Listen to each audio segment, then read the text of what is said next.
বাদশাহ নামদার, হুমায়ুন আহমেদ, পর্ব ২১। দুটি মৃত্যু সংবাদ দাবানলের মতো ছড়িয়েছে। দিল্লির সিংহাসনের অধিকর্তা ইসলাম শাহর মৃত্যু এবং বাবর পুত্র হুমায়ুনের মৃত্যু। ইসলাম শাহর উত্তরাধিকারী ৩ জন। তারা সিংহাসনের দখল নেওয়ার চেষ্টায় আছেন।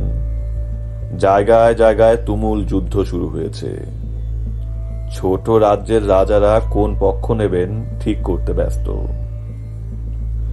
হুমায়ুনের উত্তরাধিকারী শিশু আকবর, মোগল শিবির শান্ত। আমিরদের মধ্যে যা কিছু অস্থিরতা। তারা জানতে চান হুমায়ুনের মৃত্যু সংবাদ কতটুকু সত্যি। হুমায়ুন গুরুতর অসুস্থ, এটা সত্যি। রাজমহিষীরা সবাই চলে এসেছেন, এটাও সত্যি। অসুস্থ হুমায়ুন রাজমহিষীদের তত্ত্বাবধানে আছেন। তারা হুমায়ুন সম্পর্কে কোনো তথ্যই জানাচ্ছেন না। সম্রাটের ব্যক্তিগত মওলানাকে তাঁবুতে ঢুকে চিন্তিত অবস্থায় বের হতে দেখা গেছে। সম্ভবত তিনি শেষ যাত্রার প্রস্তুতি হিসেবে তওবা করিয়েছেন। আমিররা বৈরাম খাঁর সঙ্গে বৈঠকে বসেছেন। বৈরাম খাঁর কাছ থেকে ভেতরের খবর যদি কিছু পাওয়া যায়। বৈরাম খাঁ বললেন, আমার ধারণা সম্রাট হুমায়ুন মৃত। রাজমহিষীদের কাছ থেকে ইঙ্গিত সেরকমই পাচ্ছি। আমিরদের একজন সালার খাঁ বললেন, এই অবস্থায় আমাদের করণীয় কি? বৈরাম খাঁ বললেন, আপনারা চিন্তা করে বের করুন কি করবেন। সত্যি সত্যি সম্রাটের মৃত্যু হয়ে থাকলে আমি আছি যুবরাজ আকবরের পেছনে। আকবর একজন শিশু। বৈরাম খাঁ বললেন, শিশু বড় হবে, ততদিন আপনারা থাকবেন শিশুর অভিভাবক। আর আপনারা যদি মনে করেন এমন বিশৃঙ্খল অবস্থায় না থেকে মির্জা কামরানের সঙ্গে যোগ দেবেন, সেই পথও খোলা। মির্জা হিন্দাল নিহত, এই খবর আপনারা জানেন। তিনি বীরের মতো ভাইয়ের জন্য যুদ্ধ করে মরেছেন। মির্জা আসকারি আমাদের সঙ্গেই বন্দী অবস্থায় আছেন। মির্জা কামরান শক্তি সংগ্রহের চেষ্টায় আছেন।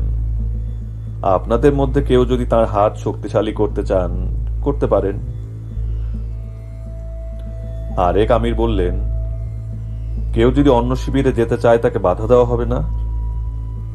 বৈরাম খাঁ বললেন, সম্রাট অসুস্থ, তিনি এ বিষয়ে কোনো ফরমান জারি করতে পারছেন না। আমি শুধু সেনাবাহিনীর প্রধান, আমার পদমর্যাদা আমিরদের নিচে।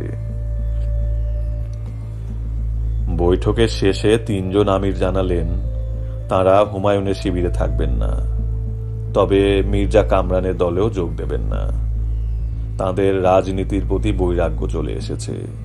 তারা মক্কায় হজ করতে যাবেন। সেখান থেকে ফেরার সম্ভাবনাও ক্ষীণ। বৈরাম খাঁ বললেন, এমন যদি হয় আমাদের সম্রাট সুস্থ আছেন এবং ভালো আছেন, তাহলে কি আপনারা হজে যাওয়ার বাসনা ত্যাগ করবেন? আমিররা মুখ চাওয়াচাওয়ি করছেন। বৈরাম খাঁ ঠিক কি বলতে চাচ্ছেন বোঝা যাচ্ছে না। যতই দিন যাচ্ছে বৈরাম খাঁর আচার আচরণ ততই রহস্যময় হয়ে উঠছে। বৈরাম খাঁ বললেন, সম্রাট হুমায়ুন সম্পূর্ণ সুস্থ। স্বপ্নে আদিষ্ট হয়ে তিনি চিল্লায় ছিলেন। চিল্লার মেয়াদ আগামীকাল ফজর ওয়াক্তে শেষ হবে। তখন তিনি সবাইকে দর্শন দেবেন। আমিররা সবাই একসঙ্গে বললেন, মারহাবা। বৈরাম খাঁ বললেন, আপনাদের মধ্যে যারা মক্কায় যাওয়ার ইচ্ছা প্রকাশ করেছেন তারা সম্রাটের দর্শন পাবেন না। তাদেরকে কিছুক্ষণের মধ্যে মক্কার দিকে যাত্রা শুরু করতে হবে। প্রধান আমির ফৈয়জ খাঁ বললেন, এই সিদ্ধান্ত আপনি নিতে পারেন না। বৈরাম খাঁ বললেন, এই সিদ্ধান্ত আমার না, সম্রাট হুমায়ুনের। তিনি অবিশ্বস্ত আমিরদের আলাদা করার দায়িত্ব আমাকে দিয়েছেন। এই দায়িত্ব আমি ভালো মতো সম্পন্ন করেছি। সম্রাটের মিথ্যা মৃত্যু সংবাদ রটানো আমার একটা কৌশল মাত্র। ফজরের নামাজ শেষ হয়েছে। প্রধান আমিরকে নিয়ে বৈরাম খাঁ নদীর কাছে গেছেন। পাথরের ওপর বসে হুমায়ুন বই পড়ছেন। আমিরদের কুর্নিশের জবাবে তিনি মাথা ঝাঁকালেন। ফৈয়জ খাঁ বললেন, ইনি আমাদের সম্রাট না। আপনি তাকে ঠিক মতো শিখিয়ে দেন নাই কুর্নিশের জবাবে কি করতে হয়। বৈরাম খাঁ বললেন, এই কাজটা আমি আপনার জন্য রেখে দিয়েছি, আপনি শেখাবেন। সম্রাট কি তাহলে ইন্তেকাল করেছেন? না, তবে তার অবস্থা সঙ্গীন। যে কোনো মুহূর্তে আমরা তার মৃত্যু সংবাদ পাব।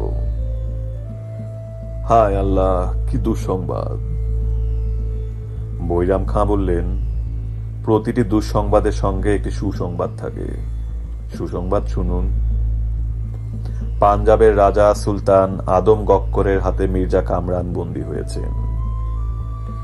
সম্রাট হুমায়ুনের প্রতি শুভেচ্ছার নিদর্শন হিসাবে তিনি বন্দী কামরানকে হস্তান্তর করতে চান। শুকর আলহামদুলিল্লাহ।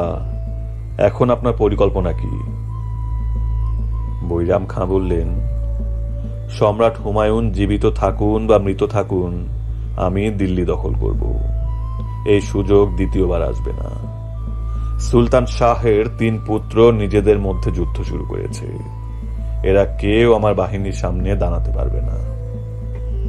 ফৈয়জ খাঁ বললেন, সিকান্দার শাহর কিন্তু বিশাল বাহিনী। বৈরাম খাঁ বললেন, আমি পাঞ্জাব দিয়ে ঢুকব। সিকান্দার শাহর কল্পনাতেও নাই কেউ পাঞ্জাব দিয়ে ঢুকে তাকে আক্রমণ করতে পারে। যুদ্ধযাত্রায় নকল হুমায়ুন থাকবেন? অবশ্যই। সে থাকবে হাতির পিঠে। আপনি অন্য আমিরদের নিয়ে তাকে ঘিরে থাকবেন, যাতে নকল হুমায়ুনকে স্পষ্ট দেখা না যায়। আপনার সাহসের তারিফ করছি। বৈরাম খাঁ বললেন, বুদ্ধির তারিফ করছেন না? অবশ্যই। বৈরাম খাঁ বললেন, আমার প্রিয় সম্রাট পবিত্র কোরআনের একটি আয়াত প্রায় পাঠ করতেন। সেই আয়াতে আল্লাহ পাক বলছেন, আমি তোমাদের ভাগ্য তোমাদের গলায় হাড়ের মতো ঝুলাইয়া দিয়াছি। ইহা আমার পক্ষে সম্ভব। দেখা যাক সম্রাট হুমায়ুনের ভাগ্যে কি লেখা। বৈরাম খাঁ শেষ মুহূর্তে হাতির পিঠে করে নকল হুমায়ুনের যাত্রা বাতিল করলেন। তিনি ঘোড় সওয়ার বাহিনী নিয়ে অতি দ্রুত অগ্রসর হবেন। হাতি যথেষ্ট দ্রুতগামী হলেও ঘোড়ার থেকে পেছনে পড়ে থাকবে।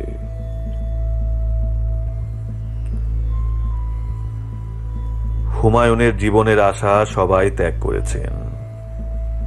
আগে বেদানার রস খানিকটা মুখে নিতেন। পুরো 1 দিন 1 রাত্রি পার হয়েছে, বেদানার রস মুখে নিতে পারছেন না। তার চোখ বন্ধ। আগে ডাকলে অস্ফুট শব্দ করে সাড়া দিতেন, এখন সাড়াও দিচ্ছেন না। হুমায়ুন মাতা মাহিম বেগমকে চিকিৎসক পুত্রের আরোগ্য লাভের আশা ছেড়ে মন শক্ত করার পরামর্শ দিয়েছেন। মাহিম বেগম অর্ধমৃত অবস্থায় আছেন। তিনি খাদ্য গ্রহণ বন্ধ করে দিয়েছেন। এখন মধ্যরাত্রি। বহু বছর আগের একটি ঘটনার পুনরাবৃত্তি হচ্ছে। হুমায়ুনের বিছানার চারপাশ দিয়ে হামিদা বানু হাঁটতে হাঁটতে বলছেন, আমার প্রাণের বিনিময়ে হে আল্লাহ পাক, তুমি সম্রাটের জীবন ভিক্ষা দাও। চতুর্থবার ঘূর্ণন শেষ করে হামিদা বানু চমকে তাকালেন। হুমায়ুন চোখ মেলে তার দিকে তাকিয়ে আছেন, মায়াময় হাসি হাসি চোখ। হুমায়ুন বললেন, হামিদা, বিড়বিড় করে কি বলছো? হামিদা বানু ছুটে এসে সম্রাটকে জড়িয়ে ধরে বললেন, কিছুক্ষণ আগে খবর এসেছে বৈরাম খাঁ সিকান্দার শাহকে পরাজিত করে দিল্লি দখল করেছেন। আপনি এখন হিন্দুস্তানের সম্রাট। হুমায়ুন ক্ষীণ গলায় বললেন, এই সংবাদ আমি পেয়েছি। কিভাবে পেয়েছেন? আমার কন্যা আকিকা বেগম স্বপ্নে এসে আমাকে বলেছে, গরম পানির ব্যবস্থা করতে বলো, আমি স্নান করে শুকরানা নামাজ পড়ব। উঠে বসার সামর্থ্য কি আপনার আছে? হ্যাঁ আছে, ইনশাল্লাহ আমি সম্পূর্ণ সুস্থ। আচার্য হরিশঙ্কর তার ঘরে বিছানায় শুয়ে আছেন। তার হাতের কাছে মালসায় আগুন জ্বলছে। তিনি মালসার আগুনে মাঝে মাঝে হাত সেঁকছেন। আগুনের উত্তাপে তার খানিকটা আরাম বোধ হয়। ঘরে পচা মাংসের বিকট দুর্গন্ধ। হরিশঙ্কর ফুট ফরমাস খাটার জন্য যে ছেলেটিকে রেখেছিলেন সে পালিয়েছে। মালসায় আগুন অনেক কষ্টে হরিশঙ্কর নিজেই জ্বালিয়েছেন। হরিশঙ্করের প্রচন্ড পানির পিপাসা পেয়েছে। পানি দেওয়ার কেউ নেই। খাট থেকে নেমে পানির সন্ধান করবেন সেই শক্তি পাচ্ছেন না। ব্যাধি সারা শরীরে ছড়িয়েছে। এতদিন যন্ত্রণা বোধ ছিল না, এখন হঠাৎ হঠাৎ তীব্র যন্ত্রণা হচ্ছে। এই যন্ত্রণার চেয়ে মৃত্যু অনেক ভালো। মৃত্যু আসছে না। আমার বাবা কোথায় জানেন? হরিশঙ্কর তাকালেন। আকিকা বেগম নামের প্রেতটা আবার এসেছে। রোগ থেকে তার যেমন মুক্তি নেই, প্রেতের হাত থেকেও মুক্তি নেই। আকিকা বেগম বললেন, আমার বাবা এখন হিন্দুস্তানের সম্রাট। হরিশঙ্কর বললেন, এই যা যা, না গেলে তোরকে আগুন ছুঁড়ে মারব। আকিকা বেগম খিলখিল করে হাসছে। হরিশঙ্কর আগুনের মালসা ছুঁড়ে মারলেন। জ্বলন্ত কয়লা ঘরময় ছড়ালো, কাপড়ে লাগলো। দেখতে দেখতে ঘরে আগুন লেগে গেল। আগুন এগিয়ে আসছে হরিশঙ্করের দিকে। হরিশঙ্কর নড়লেন না, মন্ত্রমুগ্ধের মতো আগুনের দিকে তাকিয়ে রইলেন।